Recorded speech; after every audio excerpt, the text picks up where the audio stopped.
So அதிமுகவுக்கு போகும்போது மட்டும் அவங்க என்ன பலத்தை சேர்க்க போறாங்க? யாரு? மதிமுக.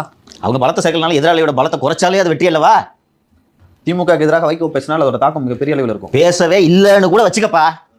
திமுக கூட்டணி கலக்கிறது என்று ஒன்று போதாதா? இது போதாதா? இப்போ கொஞ்ச நாளைக்கு முன்னாடி கூட வந்து திமுகவை என்ன தொட்டுட்டு தான் நீங்க தொடரணுன்ற அளவுக்கு பேசிட்டு இருந்தாரு. ஆமா, தொட்டுட்டு போய் தொட்டுங்கன்றாரு. அது போன நான் நகர்ந்துக்கிறேன் போய் தொட்டுக்காங்க அப்படின்றாரு.